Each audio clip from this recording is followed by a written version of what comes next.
নমস্কার, আমি তরুণ ঘোষ। কূটনীতিতে একটা উক্তি বা একটা বক্রোক্তি দুটো দেশের মধ্যে সম্পর্ক কত তলানিতে নিয়ে যেতে পারে তার প্রকৃষ্ট উদাহরণ হলো শামা ওবায়েদের একটি উক্তি। তিনি কয়েকদিন আগে একটা উক্তি করেছেন, ভারতকে সিদ্ধান্ত নিতে হবে বাংলাদেশের সঙ্গে কি সম্পর্ক চায়। তার আগে থেকেই চরমে চলছিল এই জিনিসগুলো, টানাপোড়েনটা। তারপরে যখন এই উক্তিটা যখন ভেসে এলো এবং মুদ্রিত অক্ষরে, তখন ভারতের পক্ষে সেটা সহ্য করা খুব মুশকিল হয়ে গেছিল। ভারত তখন সিদ্ধান্ত নেয়, অনেক হয়েছে, ভালো মানুষই অনেক হয়েছে, এইবারেতে আমাদের কিছু এমন পদক্ষেপ নিতে হবে যেখানে বাংলাদেশ বুঝতে পারে যে ভারত ছাড়া আমাদের চলবে না। অর্থাৎ আপনার হাইট হচ্ছে 3 ফুট, আপনি 30 ফুট হাইটের লোকের সঙ্গে আমি যদি এখন দ্য গ্রেট খালির সঙ্গে চোখে চোখ মিলিয়ে কথা বলতে চাই, তার 7.5 ফিট হাইট আর আমার হচ্ছে 5-6, তা আমাকে তো টুলের ওপর দাঁড়াতে হবে অথবা ময়ের ওপর উঠতে হবে। তা বাংলাদেশের যে অর্থনৈতিক সাইজ এবং তার ভূখণ্ডের সাইজ, সেই অনুযায়ী তার যা সাইজের কথাবার্তা, তাতে ভারতবর্ষ বেশ চটেছে। এবং চটার পর গতকালকে আমি বলেছিলাম যে আমাদের খাদ্য ও সরবরাহ মন্ত্রী প্রহ্লাদ যোশী, তিনি তার ডিপার্টমেন্টকে ডেকে বৈঠকে করেছেন এবং আমার আন্দাজ অনুযায়ী রাত্রিবেলাতে হরদীপ সিং পুরীও সমস্ত অয়েল কোম্পানিকে ডেকেছিলেন এবং ডিস্ট্রিবিউশন কোম্পানিগুলোকে ডেকেছিলেন, যারা ডিস্ট্রিবিউট করে। অয়েল কোম্পানিতে শুধু অয়েল তোলে, এবার ডিস্ট্রিবিউশন তো আর একটা কোম্পানি করে। ডিস্ট্রিবিউশন অথরিটিগুলোকে ডেকেছিলেন, ডেকে তাদের সঙ্গে একটা মিটিং করেছেন।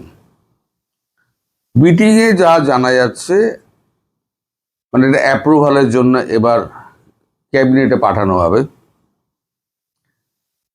যে এখন আমাদের বর্ষাকাল চলছে, এই বর্ষাকালে এখন সমুদ্র উত্তাল, তারপর আমেরিকার সঙ্গে একটা ঝামেলা, গ্যাসের সংকট, আমরা গ্যাসের সংকটে ভুগছি,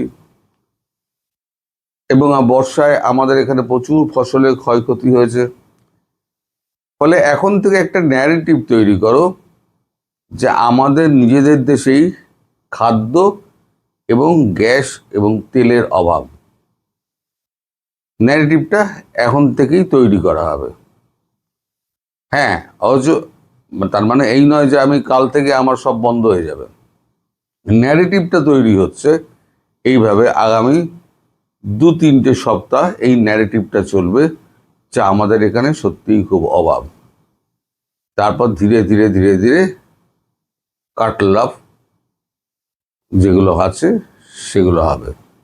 একই সঙ্গে বিদ্যুৎ বা জ্বালানি যদি না থাকে, জ্বালানি যদি অব্যাহত না থাকে, ব্যাহত হয়, অব্যাহত থাকে, তাহলে পরে পূর্ণ মাত্রায় চলবে ইউনিটগুলো। গন্ডা ইউনিটের কথা বলছে আদানির। আর জ্বালানি যদি ব্যাহত হয়, এই যে রাশিয়া থেকে আমরা ক্রুড অয়েল আনছি, কাতার থেকে আনছি, সৌদি আরব থেকে আনছি, এক তো হচ্ছে হুতিদের ঝামেলা রেডসিতে, এদিকে রাশিয়ার এখান থেকে আনতে গেলে ওখান থেকে আমাদের যে উত্তরাঞ্চলের যে আপনার সামুদ্রিক বর্ষার সময় যতটা উত্তাল হয়ে ওঠে, তাতে জাহাজ নিয়ে আসা বেশ কষ্টকর, এবং 18 দিনের যাত্রা সেটা 30 দিনে শেষ হয়। এতটাই কঠিন হয় যাত্রাটা। ফলে সেইটাও একটা ন্যারেটিভ খাড়া করা হবে। তাহলে কি হলো? খাদ্য হলো, তেল হলো এবং বিদ্যুৎ হলো। আগামী কয়েক সপ্তাহের মধ্যে দেখবেন এই 3টে ন্যারেটিভ আপনার খেলা করা হচ্ছে এবং প্রত্যেকটা কাগজে আমাদের বেরোতে শুরু করবে যে আমাদের এখানে তীব্র জ্বালানি সংকট এবং খাদ্য সম্ভার কমছে, আমাদের এখানে দাম বাড়ছে। মানে খাদ্যের টান দেখা দিয়েছে। সত্যিই তো আমাদের এখানে বর্ষা হয়েছে, প্রচুর বর্ষা হয়েছে। এফসিআই এর গোডাউনে প্রচুর মাল পড়ে থাকে, সেটা আলাদা কথা, পোকায় খেয়ে নেয় অর্ধেক, না ডিস্ট্রিবিউট হলে। এত লোককে দিয়েও, এত দেশকে দিয়েও আমাদের কিন্তু পোকায় 35 লাখ টন কি 30 লাখ টন আমাদের পোকায় খেয়ে নেয়।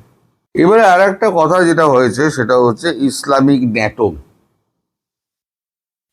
ইসলামিক ন্যাটো গড়ার একটা প্রচেষ্টা চলছে, আর তার মধ্যমণি হয়েছে তুরস্ক।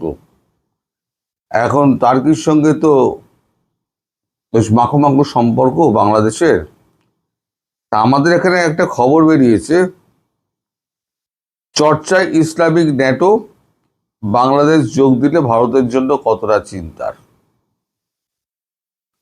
এটা এখানে দেওয়া হয়েছে।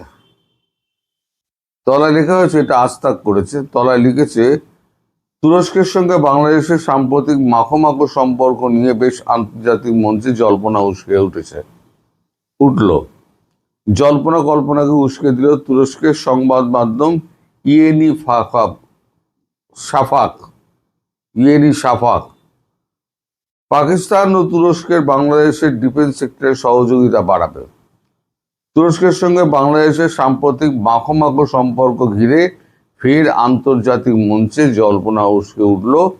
এবার জল্পনা কল্পনাকে উস্কে দিল তুরস্কের সংবাদ মাধ্যম ইয়েনি সাফাক। একটি বিশ্লেষণ রিপোর্টে সংবাদ মাধ্যমটি অনুমান করছে, সৌদি আরব, তুরস্ক ও পাকিস্তানের উদীয়মান প্রতিরক্ষা কাঠামোতে বাংলাদেশ যুক্ত হলে দক্ষিণ এশিয়ার রাজনীতিতে এর কি প্রভাব পড়তে চলেছে, যদিও আদৌ বাংলাদেশ এই বলয়ে যোগ দেবে কিনা তা নিয়ে কোনো নিশ্চিত তথ্য প্রকাশ করা হয়নি। ফলে এটা এখন একটা কল্পনার স্তরে রয়েছে। সব তো হলো, এই জোট ফোটে যদি যোগ দেয় তো যোগ দিল, কিন্তু আসল যেটা আছে, না পাকিস্তান খাদ্য দিতে পারবে, তেল দিতে পারবে, না তুরস্ক তেল দিতে পারবে, না বিদ্যুৎ দিতে পারবে। এই তিনটে দেশ কিন্তু কেউ কিছু দিতে পারবে না, দিতে পারবে একমাত্র ভারতবর্ষ। এবার ন্যাটো গড়ো, ইসলামিক ন্যাটো গড়ো, আর তোমরা কোন রকম সংযুক্তি শক্তি একটা তৈরি করার একটা প্রচেষ্টা করো, তাতে এই যে রাষ্ট্রগুলো আছে, এই রাষ্ট্রগুলো পুরো সারা বিশ্বের বিরুদ্ধে চলে যাবে। মানে জায়গাটা গিয়ে দাঁড়াবে গিয়ে একটা ইসলামিক আর একটা নন ইসলামিক ব্যাপারটাই দাঁড়াবে, একটা ইসলামিক শক্তি আর নন ইসলামিক শক্তি। এরকম কিন্তু আরো হয়েছে, এরকম আরব লীগ প্রচুর গঠন হয়েছিল, প্রচুর এ নিয়ে অনেক কথাবার্তা হয়েছে আরব লীগ নিয়ে। শেষকালে এখন আর আরব লীগ নিয়ে কিন্তু কথাবার্তা হয় না। গাদ্দাফি মারা যাওয়ার পর আরব লীগ নিয়ে সেই যে বন্ধ হয়ে গেল কথাবার্তা, সেটা এখন ঠান্ডা ঘরে চলে গেছে। ফলে এখন এই সমস্ত যে কথাগুলো উঠছে, সে কথাগুলো হচ্ছে ভারত এবং বাংলাদেশের সম্পর্ক ঘিরে। কিন্তু ভারত আর বাংলাদেশের সম্পর্ক যে জায়গায় গিয়ে পৌঁছেছে আর উন্নতি স্তরে নেই। এদিকে তারেক রহমান পড়েছেন বিপদে। তারেক রহমানের হয়েছে শ্যাম রাখি না কুল রাখি। তারেক রহমান মনে মনে কিন্তু চাইছেন যে উনি ভারতবর্ষে আসবেন, মনে মনে চাইছেন, যার জন্য উনি কিন্তু এখনো হোটেল বুকিং কিন্তু ক্যান্সেল করেননি। এটা নিয়ে আমার একটা প্রশ্ন রয়েছে। প্রশ্নটা হচ্ছে, হোস্ট কান্ট্রি যারা থাকে, আমি জানি না এরা কূটনৈতিক কিছু জানে কিনা, হোস্ট কান্ট্রি যারা থাকে তারাই কিন্তু থাকার সিকিউরিটি এবং গাড়ি ফাড়ির ব্যবস্থা তারাই করে। ধরুন জাপানের একটা মন্ত্রী এলো, কি অস্ট্রেলিয়ার একটা মন্ত্রী এলো, সে এখানে গিয়ে এসে আবার হোটেল ভাড়া করবে, তার সিকিউরিটি কে দেখবে? তো এরা, আমি জানি না এরা কি নিজেরা হোটেল বুক করছে, হোটেল বুক করে রাখছে 24 তারিখ অবধি। তা এই যে শামা ওবায়েদের, আমি যেটা বলছিলাম আগে, তারেকের প্রসঙ্গটা শেষ করে নি। তারেক হয়েছে কি, তারেক এখন মুশকিলে পড়েছে। তারেকের ইচ্ছে থাকলেও, বিশেষ করে খলিলুর রহমান, লন্ডন লবি, জামাত এবং এনসিপি, এদের যে একটা চাপ আছে না, এই চাপেতে তারেক রহমান তার এই ইচ্ছেটা প্রকাশ করতে পারছেন না। এখন কিছুদিন আগে আপনারা সবাই বোধহয় জানেন, নইলে পরে আমি আপনাদের একটুখানি স্মৃতিটা একটুখানি উস্কে দিই।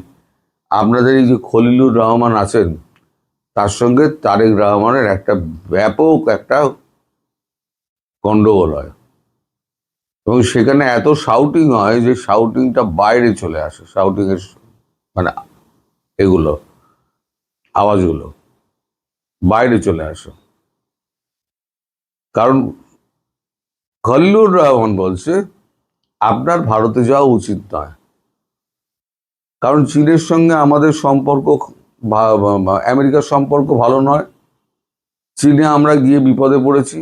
তখন তারেক রহমান বলে, চীনে তো আপনি নিয়ে গেছিলেন, চীনে তো আমি নিয়ে যাইনি, তুর্কির সঙ্গে আপনি সমঝোতা করেছেন। এখন ভারত যাওয়ার ব্যাপারে আপনি কি বলছেন যে না, ভারত যেতে হবে না।